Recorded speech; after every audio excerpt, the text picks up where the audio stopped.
Hey, get inspired, everybody. I'm Diane Bennett, and you are watching Life Inspired, the show where people are talking about turning points. Life was going along, and ... God stepped in and turned your trajectory. So you're walking an inspired life. You can watch this program on our YouTube channel, our Facebook page, or on lifeinspiredshow.com. And we so greatly appreciate you liking and subscribing. That really helps more people hear all these stories about how and why people are following God. So if you've never tuned in before, you may have missed John Meiser because this is his second time on the show. John Meiser is my very dear friend. I knew you first from Rotary when you were still in the payroll industry, right, John? Absolutely, the old corporate world consulting. Awesome. That's right. And I so appreciate you doing this with me remotely. I'm back on the couch. We had a few weeks off that I had to be remote because of people that had exposures to COVID and stuff like that. But I'm in the studio, but you're on Zoom, safe, socially distanced, way down in Culver, right? I am. It's very odd to not be there with you because I'm a hugger and just to give you a hug and hang out Oh, and hugs. but we're being responsible and social distancing. So yes, I'm in Culver and I'm grateful to be here for a second time. Absolutely. So you got a new turning point to tell us about. So set us up. Give me a little backstory. What's the life before this new ... Yeah, so the last time that I was on, which was about 2 or 3 years ago, I had just assumed the Has role it been of, that I was long? just stepping, yeah, I was Wow. stepping off of the Granger Community Church staff. God, opened that door and allowed me to be on that staff for about 4.5 years. And when I was stepping off of that staff, God was making it clear that, okay, now you're ready for something else. Right. And to be honest with you, back then, I didn't share this 2 years ago, 3 years ago, is I thought I was stepping off the staff. And my heart is India. And so at Yeah. Granger, I was responsible for overseeing our mission effort in India, planting churches, and with my dear friend Raj and Prema. And I thought that's what I was going to do. I was going to join their staff and continue advancing the kingdom in India. It seems like the best return on investment. There's 1.4 billion people, 1.3 billion that don't know Jesus. Well, actually 1.38 billion that don't know Jesus. So Wow. I thought I'd just do that. And and uh, and that's when Hannah's House called. Out of the blue, they didn't know I was leaving church. I didn't even know what Hannah's House was. I thought it was Charlie Weiss's thing called Hannah and Friends.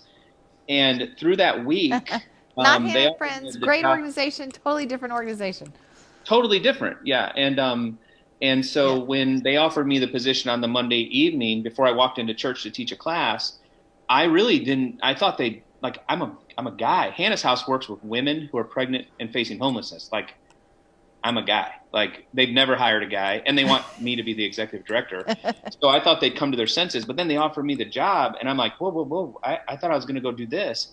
So all week when I was praying, um, I put them off till Friday and met with Bill Killalay, who's since passed, but he was the president of the board. And I really went to Panera to talk to him about these questions I had, to tell him no. And so I did the whole Moses thing, Right. like I can't, I don't want to, I'm not positioned to do that. Finally, I just said, I'm not doing it. And I called my wife, Julie, on the way home after saying yes. And because I knew that God knew that he was telling me to do Hannah's House. And so I Right. said yes. And so 2 years later, that's what I did. I mean, I did that for a couple years. Right. But then now he has tapped you on the shoulder and said, okay, you're done. You set him up, you did what I wanted you to do there, and now you're done, and now you can go do India. So how did you hear, what does that sound like? How did you hear him say that? Well, I knew that I wasn't, and I hoped that my remaining years of work in the workforce wasn't going to be Hannah's House, even though I loved it. Um, but but as I look back now, why I needed to go, like why God was calling me there, we reinserted Jesus is what we do. We moved from social service model to ministry model. So Jesus was at the center of everything we did. We rewrote the curriculum. We hired some new staff, and the current staff, one of which is being my wife, and then one of which my dear friend Susan Frucci, who's now the executive director. if you read their purpose statements, you would think that they wrote them because they work at Hannah's house. No, they were written well before that. And so their purpose is what they're doing now. And if I hadn't answered and said yes to, now God can do whatever he's going to do. I'm not claiming that I take no credit except for being obedient, saying yes. But his plan was to have Susan and Julie there and the staff there that it's currently doing the job. And so that's why I think he was so persistent on, I need you to go do this. And so I've always had this, I always stayed in contact with Mission India because I really did feel like it was a temporary, it's kind of like a detour before I got back on what I was called to do. And I went in February with my wife to a wedding in India for our dear friend Bruce, who's Raj's son. So we went on our own to the wedding. And when I was there, God was really working on me, similar to how he's working on me back in the Hannah's house days of, okay, like, when I'm almost done with you here. What about India now? And so when I got back, he's certainly working on me in India. And when I got back, and then in May, end of April, May, I watched this video because Julie and I support Mission India financially. We have for a couple years. We watched this video. They, of course, had a virtual sort of seminar or conference, for people who partner with them. And we were sitting on the couch, and I had a couple of tears running down my face, and I didn't even know I had tears running down my face. And Julie kind of looked at me, and she said, "It's time, isn't it?" And I'm like, "Huh?" And What? And so I texted the president of Mission India that day, and the VP of the vice president of development, and said, "I'm going to need a few more months. We're in the middle of a pandemic, but I think I'm about ready to if you still would like me to come on, I think I'm about ready, and I just need to hire a couple more positions and get a couple more things done, but I'm ready to explore that again." So May, I submitted my resignation. And they said yay. Yeah, they said yay, and let's continue the conversation. It wasn't okay, let's do this now. So over the next month, we processed through, and I knew that my time at Hannah's house was coming to an end, so I didn't actually have a job when I submitted my resignation, because I've always believed in this, like, if you're not all in, then you should be out. And I wasn't at that point all in because I was considering making a change. And so I let our board president know that I'm going to be stepping off, and I gave them, that this was May.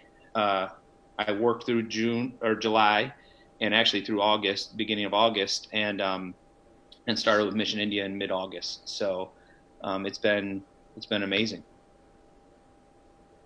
So I just got to say, because the whole time you're telling your story, these thoughts are going through my head, right? God is just like a diamond, and there's so many different facets to the light, right? And so I totally 1,000% agree with you that you were supposed to be there because they needed the gifts that you had to get them to where they are, and to make the connections for Julie and Susan to be there now too, and all of that. But I totally think that your time at Hannah's house was also supposed to help Mission India. The things that you learned about the way you did things at Hannah's house. I mean, look at India and how much infanticide goes on with all that stuff. I know our friend Dan Blacketer with the Rima Project and all that he does. I just feel like there's got to be something that was also input into you that you maybe haven't tapped into yet. You know what I mean? You don't really know what it is, but you're going to go, oh, that's why I needed that. I want to hear that story when it comes, for sure. Yeah, I don't know. I mean, obviously the sanctity of life has always been important, and ever since I committed my life to Jesus, then there's really no other direction other than the sanctity of life, and but I've never. I'm just being honest with you. I've never met someone who had an abortion. We've never as a family considered abortion. But at Hannah's house, I actually got to meet women who literally were there on Tuesday and they're having an abortion scheduled for Friday. And to see the hope found in Jesus, really, through Hannah's house, they chose to to have their child. And I just think, like, what would that, I mean, who, maybe this child's the next Rick Warren, or the next, Peyton Manning, or the next, president Right. of the United States. And so to have a front row seat of that it has been pretty amazing. Right. That's very cool. Very, very cool. Yeah. Awesome. Well, I thank you for sharing. I know there's a lot of you guys watching that would probably love to have coffee or a Zoom or something like that with John, and he would totally do that, right, John? Absolutely. Yeah. Mission India is we partner with anybody. I mean, they're a very kingdom minded organization. So my role now is I work with partners, and we do three things. We plant churches. Really, we do one thing. We plant churches, and then we do church planter training, children's Bible clubs, and adult literacy classes, which all are in essence planting a church. And our mission is to reach the whole country of India. And so John DeVries, who just passed away on Sunday, who was our founder, for Wow. 40 years, he went to India, and I think he came home and was like, never again. I know that feeling. The first time I went to India, I'm like, I don't have to go there anytime soon.